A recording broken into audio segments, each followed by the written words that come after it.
watching News 3 Now, live at 4. Hello, everybody. Welcome to Live at 4 on this Tuesday afternoon. From one alert day to the next. First, it was the bitter cold, and now it's the snow. First Warn meteorologist Jacob Montesano shows us the alert day conditions tonight and how cold it could get this weekend. Jacob? Thanks, Brady and Susan. The one good news, at least right now, is temperatures are somehow better than yesterday, but they are still very, very cold out there. Right now, the temperatures at least have gotten into the teens for a lot of southern Wisconsin, with some areas still hanging on to the single digits, and those wind chills are still at least near zero, with some areas seeing those wind chills below zero. But now we are going to shift the chance of some snowfall accumulation tonight. And as we take a look at the current radar, we're not really seeing anything yet, but we will start to see the snowfall move in over the next couple of hours. Now, it's likely going to be pretty easily after sunset. Probably not going to move into Dane County until closer to 9 to 10. Around 7 to 9 p.m. is when it will move into areas near the Mississippi River. But then we are expected to see these snow showers throughout most of the night, but they are going to clear up before sunrise tomorrow. But Madison and areas to the south have the best chance to see that snowfall, and definitely could see some snowfall accumulation. The further north you are, the less likely you will see this snowfall. And as I mentioned, it will mostly clear out for sunrise Wednesday, but we likely will still see some snow-covered roads by the morning commute, especially those side roads. So taking a look at the accumulation forecast, anywhere from 2 to 5 inches is possible in the dark blue. Again, further north about 1 to 2, and then at the northern portion of our area, we're expecting most of the region to see less than an inch. And this also is going to include another round of some brief snow showers for tomorrow evening. And then after all that snow clears out, we're going to see the temperatures fall again. And this round of cold could be some of the coldest air we've seen in 7 years. So it is going to be brutally cold, especially Friday. I'll talk about how cold coming up in just a bit. All right, Jacob, thank you. We have breaking news at 4. The former Sun Prairie West High School dean accused of producing and possessing child sexual abuse materials has pleaded guilty in a federal case. Robert Gilkey Messigeyer pleaded guilty to 1 count of producing child pornography. In a plea agreement, Gilkey Messigeyer admitted to messaging a female student over social media apps and arranging a clandestine meeting at the school. He also admitted to asking for and receiving naked and sexually suggestive photos and videos of the student. Gilkey Messigeyer faces a minimum of 15 years in prison and maximum of 30 years. He also faces tens of thousands of dollars in fines. To other breaking news in Dane County, a Dane County judge has dismissed a lawsuit that was filed by Ridgeland Farms against the animal rights group Dane for Dogs. The breeder accused the group of extortion and interfering with business after activists urged customers to cut ties and threatened to publish their names. But the court ruled the actions were protected free speech, saying that peaceful, even nonviolent coercive advocacy is constitutional. The case was dismissed with prejudice, ending it permanently. In developing news today, Monona police say a man wanted in a January 10th high-speed chase has been arrested. A 28-year-old Madison man was arrested by police earlier today on an unrelated warrant. Evans had led officers on a high-speed pursuit after reaching speeds of 100 miles per hour on the Beltline and turning off his lights to avoid being caught. The vehicle was later found abandoned near Buick Drive with cocaine, oxycodone, and other drugs inside. 1 person is in the hospital tonight and 6 are without a home after a fire at a Janesville apartment. The person with burns escaped right before firefighters arrived. Firefighters rescued 2 people from the 2nd floor. The fire broke out just before 11:30 last night on Ravine Street, just a few blocks from the Rock County Historical Society. When crews arrived, they found heavy flames coming from a 1st-floor window of a 3-family residence. The fire remains under investigation. Now to Palmyra, a fire at Anich Lumber brought agencies from all over the area this morning. The fire department was called about a possible shed fire on 3rd Street that turned out to be the lumber company. Crews requested mutual aid from surrounding departments and a strike team of water tankers from Dane County. Well, thankfully, no injuries have been reported, and we expect to hear more from Palmyra Fire Rescue as they learn more from the scene. In Fort Atkinson, fire crews battled a house fire during extreme cold late last night. It happened just before 10 on North Main Street. Crews found smoke on both floors and tracked the fire to a wall near a fireplace flue, with flames spreading into the attic. Everyone made it out safely and no injuries were reported. A family is displaced and the Red Cross is helping them. Investigators are still working to find out the official cause of the fire. President Donald Trump is a quarter of the way through his second term. Chief Justice John Roberts inaugurated him into office a year ago as the 47th president of the United States. It made him the second president in history to serve 2 non-consecutive terms. As he enters his second year, poll numbers indicate President Trump is in a sophomore slump. A CNN poll found 75% of Americans are against him using any means to take control of Greenland. And 64% say President Trump has not gone far enough to reduce prices on everyday items. The majority of Americans also believe President Trump has gone too far on deporting undocumented immigrants, cutting federal programs, and making changes to the Smithsonian and Kennedy Center. The Dane County Humane Society says Christmas came a little later this year after they received a large pet food donation. For over 20 years, Mounds Pet Food Warehouse has partnered with the shelter on its Humane Holidays drive, bringing in food, treats, toys, and supplies. Well, this year, that added up to 10 pallets of donations for dogs, cats, and other small pets at the Humane Society. So each customer at the register will get asked, would you like to make a donation? And for me, this was my first winter at Humane Holidays with Mounds, and I was amazed at the number of donations that people were willing to give. We had people that were giving full packs of dog food in multiple bags off of the shelves and out of their carts. It was amazing to get this level of response this year. The donations are now being sorted by department and put straight to use. Both Mounds and the Humane Society say it's proof the Madison community shows up year after year to make life better for animals in need. A little heartwarming news on this very cold day. Well, speaking of the Dane County Humane Society, coming up on Live at 4, Josh is talking with folks out there about Camp Wildside. It's a new program that gives families a chance to connect with nature and learn a few things along the way. Then, after a year of presidency and a second term, President Trump continues to ramp up his push on the U.S. acquiring Greenland. How the international response is growing. And cold, cold, cold. That's what we can expect in the first warn forecast, plus a series of alert days and some snow on top of it. Jacob will tell us what's coming and when. News 3 Now, live at 4. In the 608, the Dane County Humane Society Wildlife Center is gearing up for Discovery Day this weekend. Josh Spreiter is there with how you can learn about and enjoy nature. We're talking about a brand new program here at DCHS, and it deals with wildlife. I want to bring in their wildlife program manager, Jackie Edmonds, today. Jackie, thanks for having us in. Yeah, absolutely. So excited to be here. So you were super excited about this program that you have coming up starting this weekend. Yeah, we have something called Discovery Days that's going to be hosted all throughout the year at DCHS, and you can check our website to see what dates we'll be hosting it. But it's an all-day event that's really great for all family, adults, kids, and they're able to come into our DCHS barn where we house our wildlife ambassador turtle, and they'll be able to also come in and see different museum stations and potentially listen to some talks throughout the afternoon from different guest speakers. So this is a table that we have an example of some of the stations that people can come visit. Some things like the garbage or litter that we find on our wild animals that we rehabilitate here at DCHS. We also have some of our museum skeletons, professional grade skeletons of different animals that we have had come in where we can see the examples of why they're injured, like this coyote here that has pelvic fractures from being hit by a car. We have different examples like eggs. This is a Canada goose egg. We also have hummingbird nests. We have different other types of nests to learn about. And then even some things like feathers that you can see up close under a microscope to look at the intricate little pieces of them, all collected from our patients in rehabilitation, which I think is really awesome. And we're also talking turtles here at DCHS. Dave Mackler is joining us. What is this turtle all about, Dave?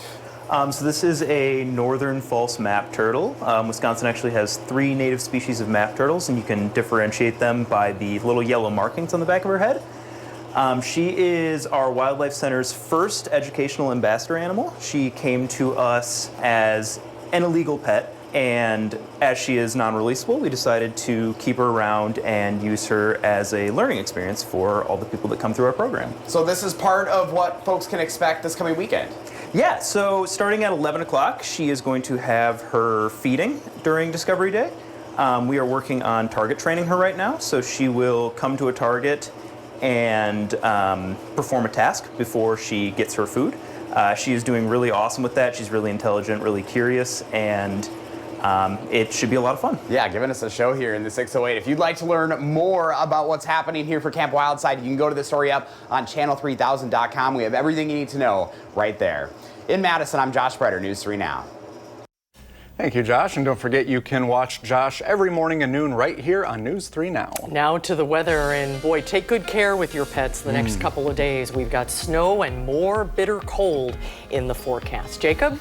Yeah, a lot of winter is going to be happening this week, has already been happening the last couple of days. We'll see anywhere from 1 to 5 inches of snowfall tonight, depending on your location. More snow showers are possible Wednesday night as well, especially during the evening Wednesday. And then after that snowfall, here comes the bitter cold air, and this air is going to be even colder than what we just saw yesterday. So taking a look at the snow first, there's a winter weather advisory in effect for Dane County and areas to the south. This is from 9 p.m. this evening until 6 a.m. tomorrow morning, and that is right when we're going to see that snowfall. So it will move in roughly around 9 p.m. for a lot of the region, a little bit earlier for places to the west. Then we're going to see some of those scattered snow showers for a few hours. Snowfall is not going to last too long, but it will fall at a moderate to maybe even heavy pace at times, especially for areas south of Madison, clearing out by around 3 to 4 a.m. Certainly by sunrise it'll be gone, and then for most of the day will be dry, maybe some light flurries at times, and then we have that second round of snow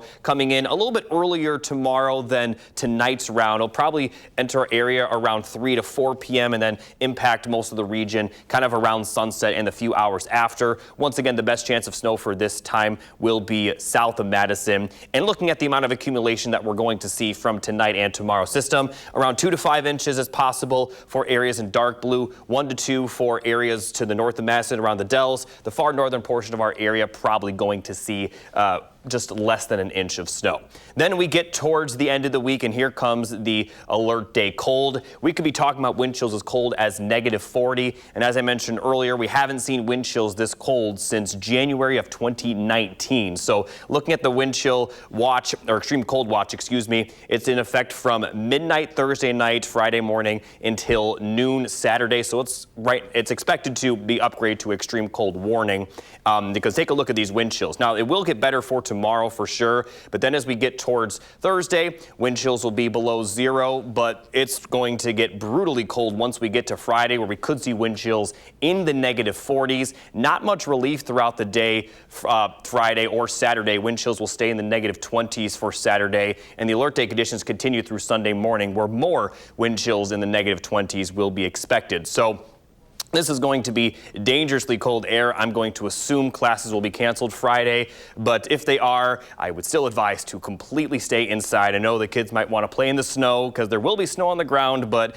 it will not be safe, especially in the morning, but even throughout the day. And then next week, still going to be cold, just not as cold as Friday through Sunday, but average high this time of year is 27, and outside of tomorrow, we're not even going to be close to that average. Thanks, Jacob.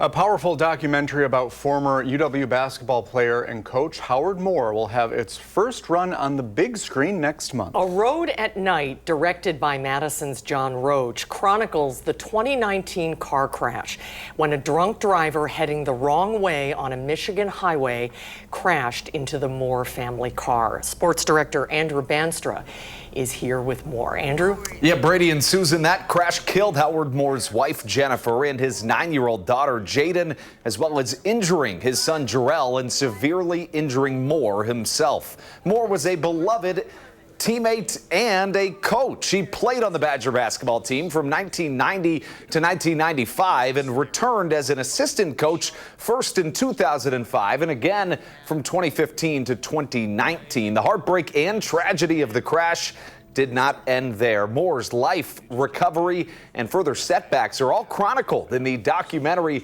through interviews with many former players and current coaching staff members. It's an extremely personal and powerful must-see story for all Badger basketball fans and honestly for anybody. The movie A Drive at Night will be shown February 12th through February 19th at the Marcus Point Cinema in Madison, and money raised from those screenings will help pay for Moore's long-term care. An exciting deal that we can help continue to shed light on something that was such a tragic night. Boy, your life can change in an instant, you know, and you never think about it. We do so many stories and statistics about drunk driving, but it's not until something like this hits home that you really realize what an impact it can make. His story is ultimately, I think, very a story of resiliency, don't you think? And he's still recovering today. Absolutely. You know, I was there, I think it was just about this time last year when he returned to the Kohl Center for the first time, and the crowd went crazy. You could just see him there lifting his arms with a real, you know, strength that energized that entire building. And it really is just a story of triumph and just an incredibly, you know, humbling story, like you said, that just kind of makes you cherish everything you have. It's a great opportunity, too. I think it's only been at film festivals up until this point. So to see it on the big screen is great. Yeah, it's pretty cool that people will get to see like their community up there. And any hints on premiere nights? Yeah, I think premiere night's going to be really fun and exciting. Coach Guard's going to be there. I believe Matt LePay's going to be there. All the stars are going to be out, and they'll kind of be talking before it first screens about, you know, Howard Moore himself, his story, and all of those incredible things. It's something, if you do get the chance, I would seriously urge you to check out. Awesome. Thank you, Andrew. Thanks, Absolutely. Andrew. Coming up on Live at 4, while protests continue in Minneapolis, protests are popping up in Philadelphia. And then a year-long saga in DeForest appears to be coming to an end. We'll have a preview on a vote that could bring fluoride back to the city's faucets. Then sleep is an essential part of life, but how much should your children be getting? We're talking with a health expert about the best amount and how to get into a solid routine. And the president is on his way to Switzerland tonight to meet with world leaders at an economic forum. We'll learn how those talks are becoming strained with his renewed push to annex Greenland. Let's take a look at the numbers on Wall Street today. All in the red today. The Dow fell 870 points. NASDAQ dropped 561. The S&P 500 fell 145. CBS News has learned the Justice Department served subpoenas to multiple Democratic officials in Minnesota, including Governor Tim Walz, Attorney General Keith Ellison, and Minneapolis Mayor Jacob Frey. The subpoenas indicate that the government is investigating state and local officials to see if they may have conspired to impede federal officers from discharging their duties. Meanwhile, protests against ICE continue across the nation. In Philadelphia, demonstrators blocked the ICE field office garage for 90 minutes. And in Minnesota, area police departments held a news conference about ICE's tactics in the Twin Cities of Minneapolis and St. Paul. Recently, as the last 2 weeks, we as law enforcement community have been receiving endless complaints about civil rights violations in our streets from U.S. citizens. At a White House press conference, President Trump announced the arrests in Minnesota of multiple migrants suspected in connection with a range of violent crimes in Minnesota. President Trump is also marking 1 year since his return to office as he heads to Davos, Switzerland tonight for the 2026 World Economic Forum, where tensions with European leaders over the future of Greenland are looming. Erica Brown has the latest from Capitol Hill. At the White House Tuesday, President Trump highlighted the accomplishments of the first year of his second term. We created super high economic growth, and America is booming. Nearby, demonstrators marked this anniversary with a protest. It comes ahead of the president's high-stakes trip to the World Economic Forum in Davos, Switzerland, amid his intensifying push to acquire Greenland. Ahead of the summit, he posted on social media a doctored image of an Oval Office meeting showing a map of Canada and Greenland covered with the American flag. In another post, he disclosed a private message from French President Emmanuel Macron saying, quote, "I do not understand what you're doing on Greenland." In Davos, Macron suggested countries should push back on the president. We need more growth, we need more stability in this world, but we do prefer respect to bullies. President Trump has threatened new tariffs on countries that resist his push to take over Greenland, which he insists is needed for national security reasons. But some lawmakers have slammed the president's treatment of allies. It's time to cool this down and stop. Threats against Europe, against NATO, are not in our national best interest. President Trump says he's agreed to various meetings with allies in Davos and reiterated Greenland is imperative and, quote, "there will be no going back." Erica Brown, CBS News, Capitol Hill. The latest CBS News poll shows the president's job approval rating at 41% compared to 59% who disapprove. Coming up on Live at 4, a vote to tie up a year of debate about fluoride in the community of DeForest. We'll tell you what could be happening at a meeting there this evening. And a former Sun Prairie high school dean is pleading guilty to child sex crimes. We'll show you what we know so far. But first, Jacob tells us about the first warned forecast with a series of alert days and double-digit below zero temperatures on the way. Now, Live at 4, moving forward. Welcome back to Live at 4, everybody. The weather, once again, our top story. We're facing alert day conditions tonight and this weekend. Jacob Montesano is braving the conditions out on the patio. He has our first warned forecast. Hey, Jacob. Hey, Brady and Susan. Obviously, it is cold out here, but thankfully where I'm standing, there's really no wind, so I'm not really feeling that wind chill out here. And if you could believe it, temperatures, despite being very cold today, pretty easily warmer than yesterday. Right now, 12 degrees in Madison, lower teens for a lot of Dane County. Some areas still hanging on to the single digits, and lows will drop to the single digits for a lot of areas tonight. Now, looking at the wind chills 0 in Madison, but some areas still seeing those wind chills below 0, but all day yesterday they were in the negative teens. So again, this is still some improvement from 24 hours ago. Now, as we take a look at the current radar, looking off to the west, you can start to see some of that snow kind of creep into portions of southwest Wisconsin, or at least getting close to it. But that consistent snow isn't expected to move in until closer to around 7 to 8 p.m. for western counties, then closer to 9 to 10 p.m. for Dane County. But we are expected to see some snow for at least a few hours, especially for Madison and areas to the south. Snow could be a little heavy at times, but it's not going to last super long. It will be well out of the area, by the time we get to sunrise Wednesday. It will leave behind some accumulation. Right now, we're expecting around 2 to 5 inches for Madison and areas to the south and east, a little bit less further north, and then as you get towards the far northern portion of our area, even less than that. So don't be surprised if you wake up to some slippery roads, snow-covered roads, especially those side roads tomorrow morning. But once we get towards the end of the week, not going to see the snowfall, but we will see even colder temperatures than what we're seeing right now and yesterday. So I'll talk more about that coming up a bit later. All right, Jacob, thank you. We are continuing to cover breaking news this afternoon. A former dean at Sun Prairie West pleaded guilty today to a federal charge. Robert Gilkey-Messigier is admitting to having inappropriate conversations with a female student on social media. Tanasia Shaw is covering the latest. So Tanasia, how much time could he face with this? Hi, Susan and Brady. Robert Gilkey-Messigier could face 15 to 30 years behind bars. This federal charge is just one of the charges he is facing in this child sex crimes case. Sun Prairie Police arrested the former dean of students back in July 2025. On the state level, he is facing 15 separate charges, 13 counts of having sexual materials of a minor and 2 counts of sexual exploitation of a minor. He pleaded not guilty to all of those charges back in September 2025. A criminal complaint says that Gilkey-Messigier had sexual inappropriate relationships with students and had nude photos of at least 1 female student. I talked to a professor at UW Law School about what's next for the suspect. So the sentencing process is still down the road, actually. So the document filed in court was the plea agreement between the government and the defendant and potentially binding the judge. There still needs to be a change of plea hearing. Federal courts are required to directly speak with the defendant to ensure that their guilty plea is knowing. Yeah, and this case sparked an internal investigation into the Sun Prairie Area School District, where an attorney stated that they found, quote, critical issues. Next, as the UW law professor said, Gilkey Messigier will have a formal plea hearing in court, and a sentencing date has not been confirmed yet. Tanasia, thank you.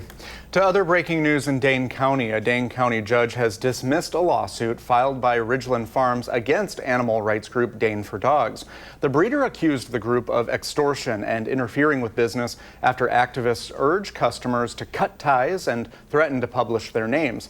But the court ruled the actions were protected free speech, saying peaceful, even nonviolent coercive advocacy is constitutional. The case was dismissed with prejudice, ending it permanently. Fitchburg police arrested a man for a sixth OWI who they said tried to fight people at a gas station after crashing his car. Officers were called to the Mobile gas station on Fish Hatchery Road at about 2:40 yesterday morning. A 30-year-old man reportedly backed his car into a concrete barrier in the parking lot. The man then went into the gas station and tried to fight people inside. He was arrested and faces charges of operating after revocation, disorderly conduct, violating parole, and operating while intoxicated, sixth offense. Today, the State Assembly passed a bill regulating AI data centers along party lines. Political reporter Ellie LaLiberte shows us what lawmakers disagreed on and what it means for the technology booming across our state. Assembly Republicans and Democrats agree on one thing. AI data centers need to be regulated. They just disagree on how to do it. Today, the State Assembly debated the Republican-introduced bill. It includes a requirement that water used by data centers for cooling must be a contained closed-loop system, so it's recycled. The bill would also require the Public Service Commission to ensure no customers will see the cost of construction or extension of the data center on their utility bill. However, during testimony last week, the commission noted parts of this legislation would be, quote, challenging to implement, something Democrats made a point of today. Our bill could actually be implemented. The Republican bill can't. It's very strange if you're trying to pass legislation saying that it's to control rates, that you wouldn't listen to the people who understand the issue. If the PSC is unable to actually measure power and consumption in sources, we got bigger concerns, I think, as we go forward. So it's certainly my belief. I'm not here to prescribe to the PSC how they would do this. It's more the fact that we need to make sure it's done. A spokesperson for Governor Evers tells me he is unlikely to support this bill. Reporting at the state capitol, Ellie LaLiberte, News 3 Now. Thanks, Ellie. Tonight in DeForest, village leaders are hosting a joint work session and regular board meeting to hear a presentation on how a proposed QTS data center could impact power usage and infrastructure. Meanwhile, earlier last year, the board voted to stop adding fluoride to the public water supply. Since then, a special election led to the recall of trustee Bill Landgraf, who was among the trustees who initially agreed to stop adding fluoride. Tonight, the village board will be meeting and may take action on whether or not to pursue reintroducing fluoride into the city water. We will have coverage of those meetings this evening on News 3 Now at 10. And we have a recipe for health in our Time for Kids segment. This week's tip: set an alarm for success at school. And without good sleep, children in the classroom, they can struggle. Dr. Rupa Shah, wellness coach and family medicine physician at SSM Health, says keeping a regular bedtime and wake-up time boosts focus, learning, and behavior at school. She recommends a consistent schedule during the weekdays and weekends because breaking the routine can undo healthy habits built during the school week. In addition to consistent sleep times, Dr. Shah encourages parents to focus on sleep hygiene. When we talk about a sleep hygiene routine, it's saying like, okay, an hour before bed, we're going to take a nice warm shower, then we're going to read together, and then we're going to do lights out, and everyone's going to go to bed, right? But setting those cues so that their bodies are ready to get into a good night's sleep. Dr. Shah says figure out how much sleep your child needs and then set the start of that routine based on that. The American Academy of Sleep Medicine recommends toddlers get 11 to 14 hours, including naps. Preschool-aged children, 10 to 13 hours, including naps. Children 6 to 12, 9 to 12 hours, and teens 8 to 10 hours. And we have a time for kids calendars available for you. If you're interested, you can email Kyrian Lee at klee@wisctv.com. There's specifically designed monthly calendars filled with our weekly health tips, all reviewed and approved by SSM health doctors and medical clinicians. Well, when we come back next on Live at 4, Fitchburg is getting a one-of-its-kind dementia village. Yeah, it's the first of its kind in the U.S., and we're sitting down with the individuals who have worked to bring this project to reality. And a beloved janitor in the Middleton Cross Plains School District is retiring after 61 years. His legacy and why he's not done quite yet. We're giving the weather satellite a spin today. This is a live look at Seattle, Washington from atop the Columbia Center.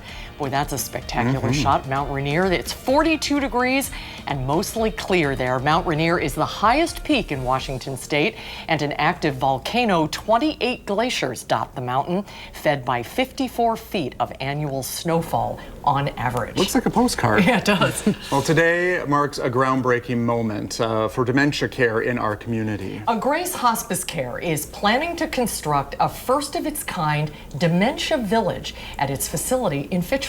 It's based on a Dutch dementia model called Hogwick. And joining us now to tell us more, Lynn Sexton, the president and CEO of Grace, and Eloy Van Hall, a senior advisor and founder of the Hogwick, what would you call it, Hogwick model. Yeah. Thanks for being on with us. Thank you. You traveled all the way from the Netherlands. Welcome to Madison. Thank you. This seems like it is a huge milestone for everyone in this community. How do you feel about it? We're so excited. We have been planning and studying and preparing for this moment for about 2 years. And to see the life of it really start to roll, we're really excited. The actual groundbreaking will be later this spring. Correct. In May. Correct. But it's a fascinating concept. And Eloy, for people who have never heard of Hogwick, what is that, and why is it such a difference in memory care? So the Hogwick is a neighborhood where people are living with dementia, advanced dementia. You can compare it with the people that live in your skilled nursing homes. So they need complex care. But when you walk through the neighborhood where you see houses, streets, a fountain, restaurant, you see people walking around, you don't have the idea that it's skilled nursing care, because you see people walking, people living with advanced dementia, walking, talking, and using the whole neighborhood. So we really flipped the model of support and care. We normalized the living environment, and we also give people the choice to choose whatever they want to do during the day.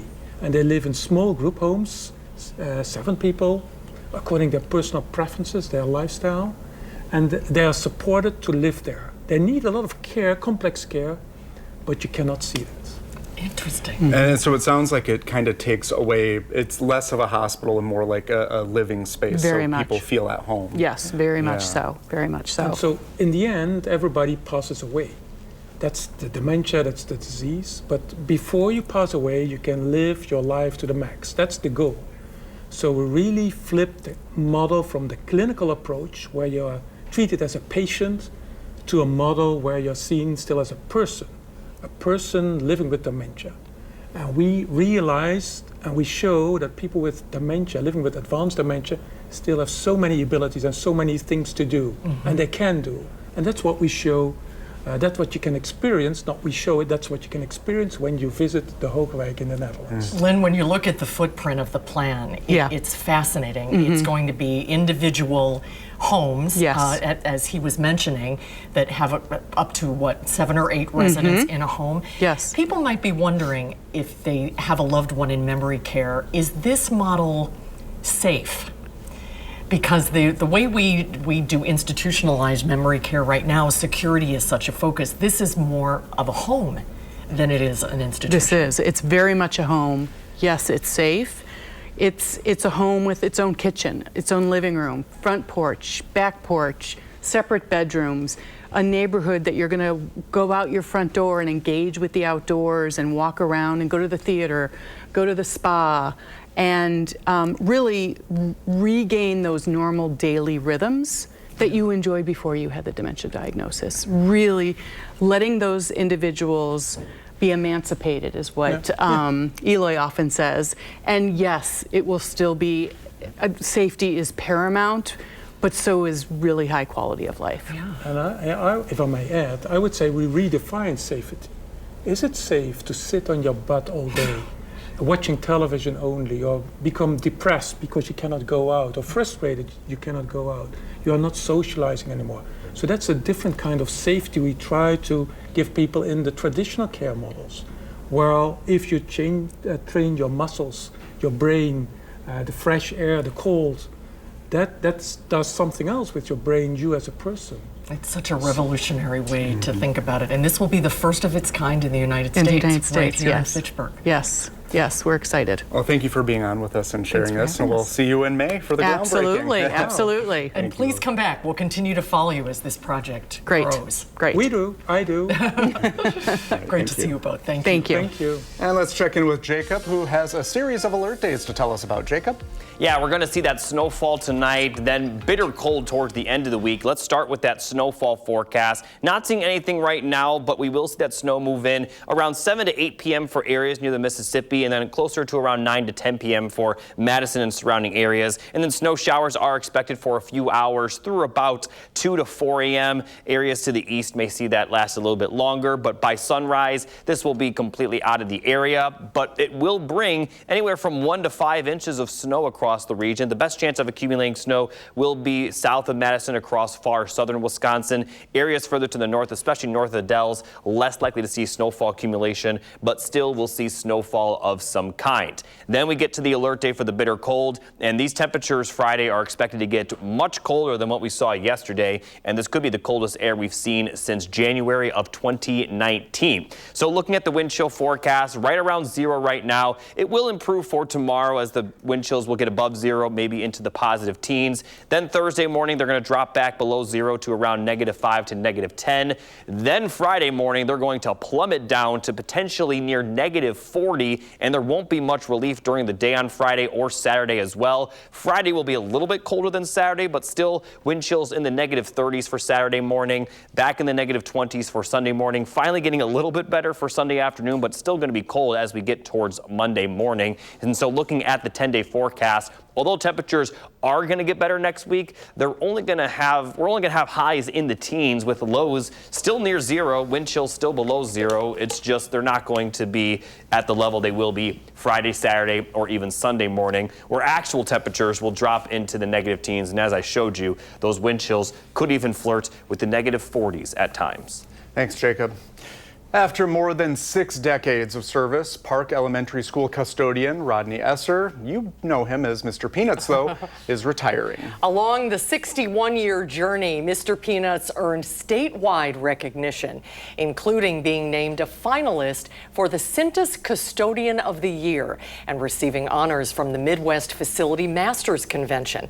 Last month, he was invited by Governor Evers to speak at the state capitol's holiday tree lighting ceremony, celebrating Wisconsin's school heroes. School leaders say his impact goes far beyond his job title, calling him the heart and soul of Park Elementary. While Mr. Peanuts is retiring from his full-time role, he says he's not done giving back. Good for him. Well earned, Mr. Peanuts. Coming up in the afternoon sprint, a guilty plea in a child sex crimes case in Sun Prairie, a case dismissed against animal activists, and a possible vote to add fluoride back into DeForest's water. It's 4:52, time for the afternoon sprint. The former Sun Prairie West High School dean, accused of producing and possessing child sexual abuse materials, has pleaded guilty in a federal case. Robert Gilkey Messigier entered an agreement today pleading guilty to 1 count of producing child pornography. He is scheduled to be sentenced 1 week from today. A Dane County judge has dismissed a lawsuit filed by Ridgeland Farms against animal rights group Dane for Dogs. The breeder accused the group of extortion and interfering with business, but the court ruled the actions were protected free speech, saying peaceful, even nonviolent coercive advocacy is constitutional. Now to Palmyra, a fire at Anik Lumber brought agencies from around the area this morning. The fire department was called about a possible shed fire on 3rd Street that turned out to be the lumber company. Luckily, no injuries were reported, and we expect to hear more from Palmyra Fire Rescue as they learn more from the scene. In DeForest, earlier last year, the board voted to stop adding fluoride to the public water supply. Tonight, the village board will be meeting and may take action on whether or not to pursue reintroducing fluoride into city water. We'll have coverage of the meetings this evening on News 3 Now at 10. And here's a final look at your forecast. We are going to continue to see those cold temperatures. Snow tonight and then maybe some snow for Wednesday evening. But then as we get towards the end of the week, that's when the temperatures really plummet. Actual lows are going to drop well below zero. Wind chills could drop into the negative 40s. And as we've been talking about throughout the show, this could be the coldest air we've seen since 2019 when we had that polar vortex. So dangerously cold air is expected. I would assume that most, if not all, classes will be canceled Friday. But just because they're canceled doesn't mean it's a good day to spend time outside. Even though there will be snow on the ground, that's a good day to just hunker down and stay inside if you can. And then next week, looking pretty calm. I mean, it's still going to be very cold, but it'll feel a lot better compared to Friday and Saturday, that's for sure. And stay tuned to the morning show for School Watch. We'll keep you posted on that as this progresses. Jacob, thank you. We'll be right back. The conversation is heating up over whether or not to regulate AI data centers. We're learning more about where state lawmakers stand on the issue. And the Packers have lost their defensive coordinator to the Dolphins. And now the search is on for a new leader for that role. Our senior Packers writer, Jason Wilde, will have more from Green Bay. Thanks for watching Live at 4 today. We'll see you again, same time, same place tomorrow. You can always find us streaming 24/7 on Channel 3000+. News 3 Now at 5 starts now.